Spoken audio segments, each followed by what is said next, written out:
Good morning and welcome to the Morning Fix. Today we are acknowledging that it's Cancer Day here on the Morning Fix, and in the studio we have Mr. Sydney Chahonyo, who is a cancer survivor and also the board chair for Hope for Cancer Kids. He'll be talking to us today on how he battled cancer and how he recovered from it. Number one, you battled cancer. When did you get diagnosed and what type of cancer did you have and the symptoms that came along with it? Thank you, Bhargav. I was diagnosed with cancer of the postnasal space. That is just behind the nose, in the ear, nose, and throat cavity where they meet. That was in February of 2004. Okay. That is the cancer I was diagnosed with. Were there any symptoms before you went for the checkup, or what exactly made you go for that? There were very mild symptoms. Initially, I started getting very mild headaches on the top right of my head. I got flu symptoms, just like you have a cold. Yeah. And then I started nose bleeding. But the symptoms were very, very mild. Okay. But with time, the headaches got worse, the nose bleeding got more frequent, the flu symptoms got worse. And also, I started losing hearing on my right side. I'm already one-sided hearing from childhood because I had mumps and they treated me for malaria. So on the right side, I was losing my hearing, and that's what actually made me realize that there's something bigger here. And that's when I started going to see what's happening with me. What was going through with you during that time when you were battling cancer? Strangely for me, I was positive from the get-go. Apart from the day that I was told I have cancer, I was in there with my dad, and he looked very emotional when the doctor said it. And I actually don't remember much else of the meeting, but I thought to myself, I have 5 sisters, I'm the last born and I'm the only boy. So if my dad is like this, then how are my sisters and my mom going to take it? Yeah. So from that point on, I just decided I'm going to be positive and I'm going to be strong, if not for myself, for my family. How old were you when you were diagnosed, and what stage of cancer was it on? I was 19 years old. 19. I just finished high school. Wow. But luckily the doctors said it had only been there for about 6 months. Okay. So it was quite early stage for that type of cancer. What were the treatment options for you, and which treatment did you end up having? Basically, the main 3 treatments for cancer are surgery, radiotherapy, and chemotherapy. And there are a couple of others. But for me, because of where the growth was, Yep. they would literally have had to split my skull in half to get to it. So for me, it was radiotherapy and chemotherapy. Okay. So I started with radiotherapy, which is just like getting an X-ray. I would go in Monday to Friday.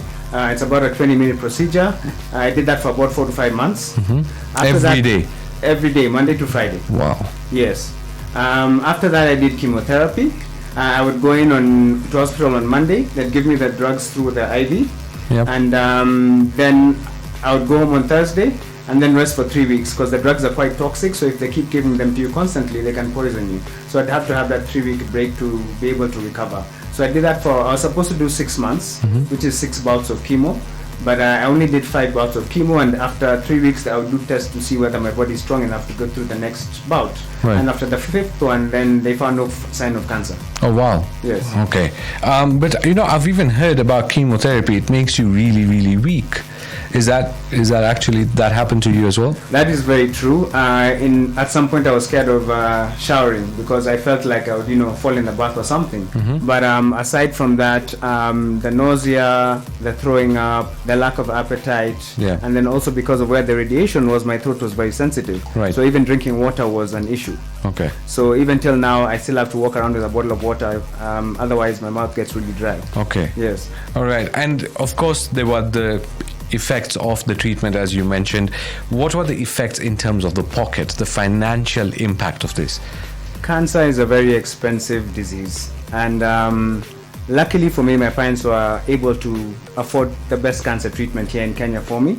So I went to Nairobi Hospital. But I think the bill was, every month it was going upwards of 400,000. Wow. Every month. Wow. Yes, and that is in private hospitals. In public hospitals, it's cheaper, Yeah. but it's still quite a bit. It's still quite expensive. Yes. Right, I can imagine that. And so you mentioned you've got it from Nairobi Hospital. Did you think about leaving the country to go outside and get the therapies done, or were you okay with the treatment here in Kenya? Basically, when I was diagnosed by ear, nose, and throat specialist, and he referred me to an oncologist. And from the moment I stepped into the guy's office, he just made me very comfortable. Right. He was like, "Don't worry, I've treated this before. It's quite common in East Africa, apparently, with children." But he said there are very many people who have survived, and we caught yours early. Yep. So we do believe that it's going to be a positive outcome. Okay, and Yes. are there any effects later, like once you've now come out of cancer, you've survived it, you've battled against it, are there any effects that come with it after? Obviously, your body is quite not the same. Yeah. As I said, right now, my taste buds are still a bit affected. It also affected my saliva glands. But one of the biggest things for me is long-term effects of radiotherapy is the effect on my hearing. As I told you, I had one-sided hearing from the time I was a child. Yeah. So I finished treatment in 2004, and I was fine till about 2017 when I lost a significant amount of hearing on my right side, and I had to get a hearing aid. I had another episode like that last year where my hearing got even worse, and I had to get a more powerful hearing aid. And they said basically with time, because of the long-term effects of radiotherapy, then my hearing will probably just completely disappear. Wow. Yes. Wow, okay, that's Yes. scary. Yeah. That's actually scary. So you said you got it when you were 19 years old. Yes. How long did it take for you to battle it out? Luckily for me, it only took about a year, because I was diagnosed Okay. in February 2004. Okay. I did about 4 or 5 months radiotherapy and about 5 months of chemo. So by November 2004, I was done with the Oh, wow. treatment. Okay. Yes. So does it affect what different body types or different people and different types of cancer would have a longer lasting impact, or, taking a longer time for them to recover? Generally, the treatment cycle is about 2 years, especially for childhood cancer. But you find that two people, same background, same demographic, they could be identical twins from the same house, and you give them the same treatment, one will respond better than the other. So there's also some sort of genetic implication, Right. whereby your body responds different to different treatments. Is there always a fear of the cancer coming back? Because I personally have had family members who have battled it out, and then after a few years, they've got it again. There's always a chance of the cancer coming back. Initially, I started doing checks every 3 months from the time I was declared cancer-free. With time, it became 6 monthly checks, and now I'm doing yearly checks. Okay. They do say that when cancer comes back, it's sometimes more aggressive.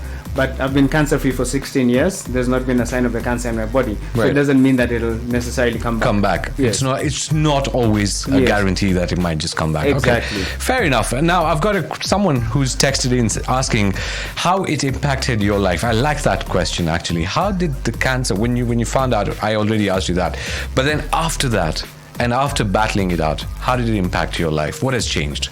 I'll answer that in two. I'll give you two different answers. Uh-huh. Number one, cancer compromises your immunity, so I have to be extra careful. I'm more likely to get a cold, to get sick, and if I get a cold and you get the same cold, I'll probably get it worse. Right. But at the same time, it completely changed the trajectory of my life. Okay.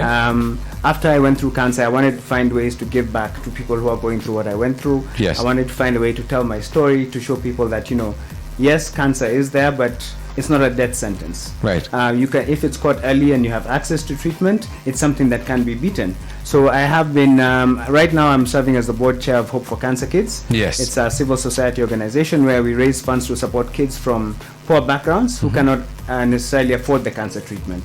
So we partnered with NHIF, we pay their monthly premiums, and NHIF then covers most of the treatment in public hospitals. Wow. Yes. So Hope for Cancer Kids is an NGO, but then you've now partnered with a governmental body Yes. that can at least look through till the kid is completely out of cancer. Exactly. Wow, that's really nice. And I know that we briefed upon Kilele Challenge. Yes. Just tell me what exactly this Kilele Challenge is and what the mission for Hope for Cancer Kids is. Basically, the Kilele Challenge is it's almost like a rite of passage. It's a group of cancer survivors and caregivers, people who have gone through or have someone who has gone close to them who has gone through the disease, and we are now cancer survivors. And we have decided that there's always the narrative that, you can't do this, you can't do that when you have cancer, and even after cancer. Right. But we are trying to prove to everyone out there that we can. So we are trying to climb Mount Kenya, and we are set to climb Mount Kenya in September of this year. Oh, wow. The first team actually climbed Mount Kenya last year, so Okay. they made it.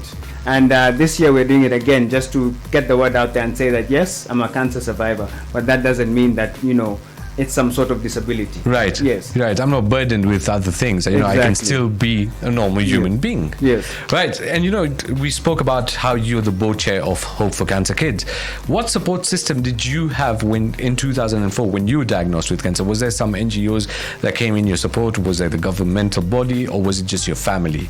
Primarily, it was my family. Right. I even lost a lot of friends because you know they don't really understand what you're going through, and even your family doesn't quite understand, you know, what you're going through. But I have a big family. I have 5 sisters. Yeah. I have a bigger extended family, so they were there for me. They rallied behind me, and also they made me stronger because I felt like, you know, I didn't want to make them feel like, you know, every time they look at me, that, you know, woye feeling.